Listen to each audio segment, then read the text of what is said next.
Yes, again, alright mga minamahal, Alicia ninyo, nagbabalik muli para sa ating panibagong video. So, tangina talaga nito ni Meow Meow eh. 'Di ba? Dapat tinanggal na 'to eh. Dapat wala na 'to dahil sa kanyang mga ethics complaint. Anyway, ang aga nilang mga panya, tangina ninyo, magtrabaho muna kayo bilang public servant. Etong si Meow Meow, matapang lang yan on stage. Oh, on stage lang yan. Nag-away pa nga dati si Kiko Barsaga tapos itong si Meow Meow eh. 'Di ba? Si Kiko Barsaga tapos itong si Banat Bay. Si Meow Meow at itong si Banat Bay. Ba't sila nag-away ni Banat Bay? Kasi biruin mo magyayaya. 'Di ba? Na tara mag-rally tayo dito. Tapos nung nandoon na iniwan niya yung mga vloggers. Iniwan niya yung mga tao sa Forbes Park, 'di ba? Naalala niyo 'yon, naalala ko din 'yun. Ang ina neto. Tapos ngayon tingnan ninyo. Buhay na naman ng alindog. Nitong naka-promil. Ay siguro naka-am. Nito nung bata pa to. Kasi ang bobo. 'Di ba mga minamahal? Anyway, sige, eto. Ay, nako, mga minamahal. Panoodin natin tong si Meow Meow. Nangangampanya. Meow meow! Meow! Meow! Meow meow! Congressman ba yan? Congressman ba yan? Ganyan ba yung utak ng isang congressman? Meow, meow. Munang ina mo.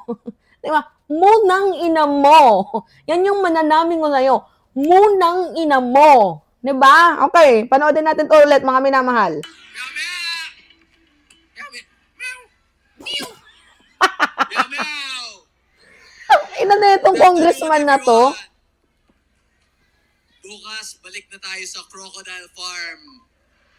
Puntahan na para sa impeachment at alam ko, katulad ng sinabi ni Vice Mayor Harold, may maboboto ng yes, mayayaman na naman, pero para sa atin, syempre no vote tayo dahil ang kinabukasan ng Pilipinas ay Duterte 2028. Putang ina mo talaga, Congressman Meow Meow. Oo, syempre lahat ng mga congressman binigyan ng article of impeachment. Oo, titingnan nila kung ano yung nilalaman ng article of impeachment, which is ngayong Lunes, 'di ba? Titingnan natin kung ilan yung boboto, kung may probable cause. I mean, kung itong si Sara Duterte is i-impeach or hindi, kasi pagdating ng 13, itatransmit na yan sa Senado.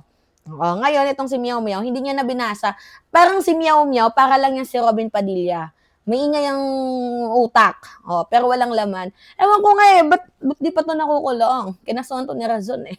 'Di ba? Pikon na pikon si Razon dito kay Congressman Meow Meow. Dinamay ba naman yung kanyang negosyo? Itong si Business Tycoon Razon. Dinamay niya ang kanyang negosyo, which is, 'di ba, siya daw yung mga nagbabayad sa mga congressman. Oo. Para nga daw po boto itong si Sara Duterte ng impeach, pero wala naman siyang maipakitang ebidensya. Oo, mga minamahal, walang maipakitang ebidensya. Kaya ano yung nangyari? 'Di ba? Kinasuhan. Pero ewan ko, ba't malaya pa din tong si Congressman Meow Meow. So ngayon, sinasabi niya, may mga yayaman na naman daw po na mga crocs, which is yung House of Representatives. Ito yung tanong, mga minamahal. Nasaan yung mga ebidensya mo na sinasabing binayaran itong mga kongresistang to? 'Di ba? Para i-impeach itong si Sara. Kasi as far as I know, kailangan mong basahin yung article of impeachment. And for the records, hindi sumisipot itong si Sara. Hindi uma-attend itong si Sara Duterte. May records ang AMLAC, ang BPI, may ITR, 'di ba? So paano niya palulusutan to? Ikaw siguro yung nabayaran. Kasi ikaw, in the first place, ayaw mong bumoto ng impeach si Sara kahit kitang-kita naman yung mga ebidensya. Gets niyo? Tapos ngayon, nangangampanya ka na. Magkanang bigayan ng China? Tanong lamang po. Anyway, sige. Continue pa tayo. Mukhang sure win na ang Duterte sa Cebu and sure win na sila sa Cavite.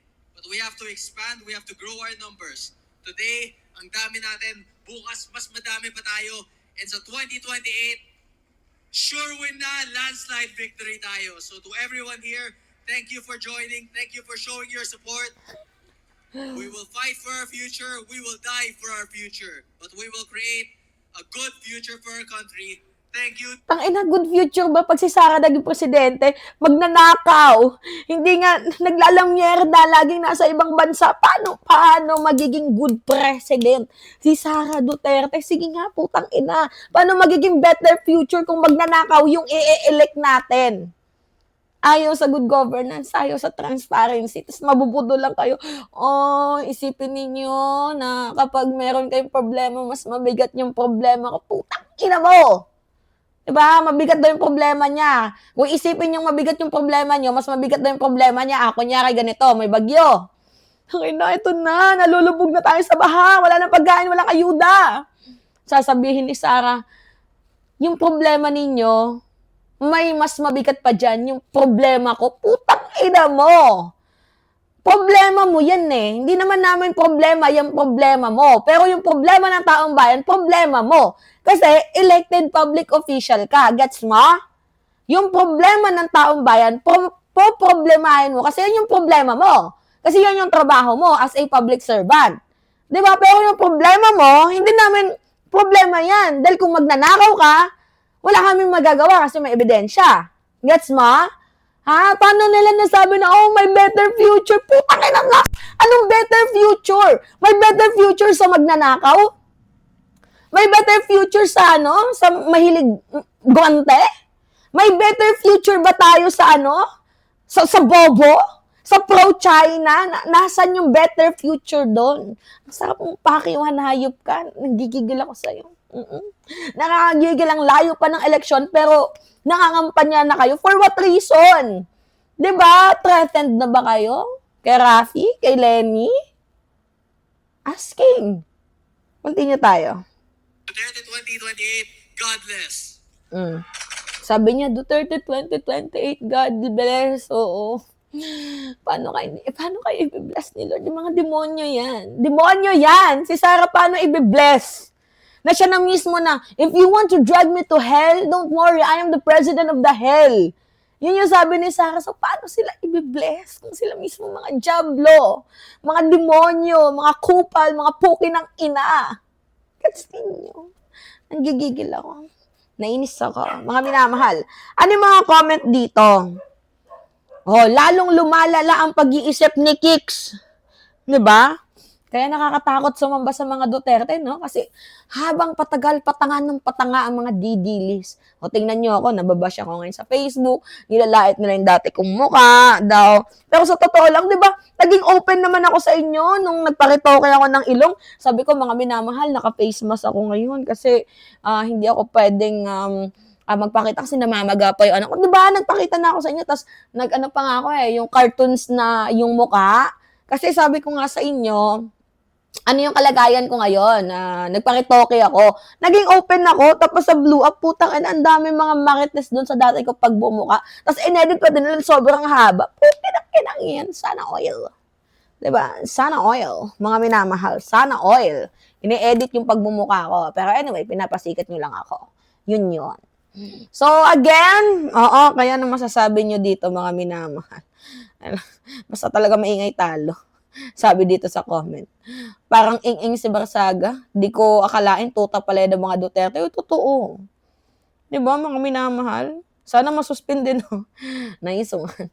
So again, it's me, Alicia ninyo, mga minamahal.